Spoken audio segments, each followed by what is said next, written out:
comparisons between achievement of students who are using the curriculum versus students who had not used the curriculum, so using past achievement scores and data. And then from there be able to hone the curriculum that we've created, as well as begin working on new curriculum, and then introducing the topic to more schools within Hawaii. And again, specifically Hawaii Island, since Imiloa is located on the island of Hawaii. Which 5 schools do you need? That I'm not sure about. I know, I'm pretty positive that 2 of them are Kanu as well as Navahi. So those are our 2 immersion schools. I'm not sure if you're familiar with it, so I'll share a little bit about it with the 3 of you. In Hawaii, we have immersion schools that are charter schools. And what immersion schools are is those are schools that are students learn native Hawaiian, so they learn actual Hawaiian language. They are from K through 12. They learn Hawaiian as their first language, and they don't begin learning English until the 3rd or 4th grade, depending on which school that they're in. So students are really immersed in the culture, which is why for us, choosing those types of schools to go first makes sense, because the cultural piece doesn't need to be taught. We just need to teach the actual content pieces to help them with that.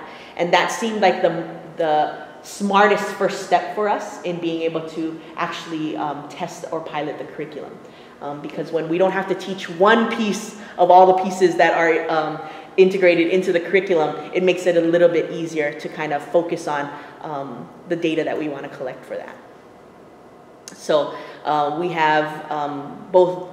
So that's one type of charter school that we have in Hawaii. But that kind of ends what I wanted to discuss and share with you guys about the curriculum. So it's the rest of the time is open to any questions any of you might have regarding the curriculum or the process that we're going through, the professional development that we're talking about. Is the professional development available online? It is not currently, and it's not actually something that we've talked about. I guess I would say that's definitely one of those things where I'm passionate about, doing the professional development piece, and that's something that I'd like to be doing myself, if I can. So I definitely, I have cards here that I'll share with all of you, but I can definitely talk with you about that, because that's something that just myself personally I've been looking into, because my whole goal is I want to work with teachers, because by working with teachers and helping teachers improve their craft, we'll reach a lot more students that way, versus continuing to create curriculum that reaches students.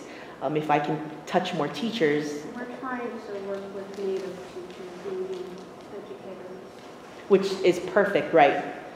And because, so the nice thing that I like about the process that I myself use, as well as other teachers I know of use with regards to creating a cultural curriculum, so a curriculum that teaches through culture, is that it is very applicable to almost every culture, because the process is very standard, and it's just a matter of you including the type of culture that is relevant to your students and the culture that they believe in and that surrounds how they grew up.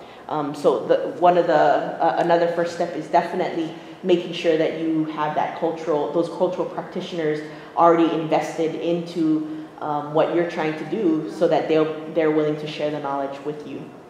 Right. First off, this is just one of the coolest, I would be purpose-driven math and science integration projects I've ever seen. Thank you. Appreciate it. So neat. Do you have any, thoughts or guidance in terms of choosing a cultural focal point? Because I feel like this is such a cool way to integrate that math and science, but how important do you feel like it was that those ships are currently sailing right now, that it's not just cultural history, that it's happening right in the present, and they can communicate with the people? Do you just have any? Well, I mean, I think we were just blessed that it just happened to be going on now. Mm-hmm. But even if it weren't going on, it's definitely still something that you can choose to do. I've created curriculum and helped people implement it with regards to just plants that are important, native Hawaiian plants that are endemic to Hawaii. and using the plants as the curriculum piece, the culture that we teach through. I've done it using Hawaiian architecture.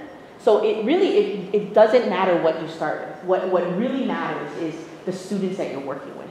So really choosing something that's relevant to them. And it doesn't, a lot of people come to me, or who come to me and ask me questions and I begin email conversations with them. They all come from like Native American, Native Alaskan, or really strong cultural groups. But the one thing I want to stress is, it doesn't have to be strong cultural groups, right? In America, we have white European descent people who live in cultures that are completely different from other white European descended people. A good example of that is the mountains of Appalachia, right? That culture there is very different from a culture, in a state actually that's right next door. So it really is about finding the culture of your students and choosing something that is relevant to them. If you happen to be teaching, I say you can even do it with in a traditional middle class European descent primarily white school where you can talk about pop culture because all of those students are involved in pop culture, but that's still a way for you to teach through their culture. It's just a matter of identifying what that cultural piece is for them. So give me an example. So what types of students are you working with primarily? I'm currently I'm an informal educator right now. Okay, well, that doesn't matter. You're still an educator and we still appreciate you. And so I'm working on developing materials, but I intend to go back to the classroom at some point. So I know what culture I'll work. Okay. Yeah. So it's just a matter, what type, for instance, Native Americans, and I'm making a huge generalization, but corn, it tends to be a major staple in Native American culture. So there's definitely a lot that you could do around corn, not just growing corn, but around the myths of corn, right? And myths of corn can be used to talk through language arts and literature. The growth of corn can be used to talk about math and science. And then the soil, right, that's used for that can be also used to talk about math and science. The rivers that run through a lot of the tribes, the reservation areas can be used as a teaching ground and a cultural starting point. So it really doesn't, I think maybe what I heard you saying was that you think it should be a significant cultural event or a significant cultural practice, which I would definitely disagree. It doesn't need to be something significant. It's just significant to the students. Any other questions? We're looking at whether traditional ways of knowing how the communities knew what the weather was going to be in their area. Right, and that's a tradition, that's a cultural practice that is actually practiced through a lot of Native cultures.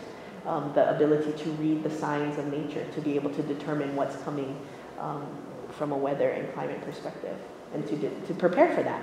And same thing astronomy of when you plant your gardens, everything was based off of the seasons, and so you watch the stars plant.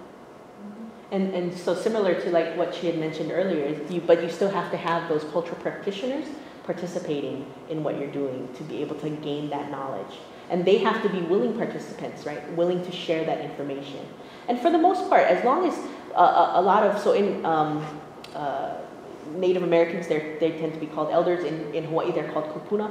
As long as they know that that knowledge is being shared to continue that and perpetuate those practices, most of them, I've never had a problem with them being willing to participate and to share that knowledge with us. So, yeah. You had Yes, I do have cards. Let me just turn this.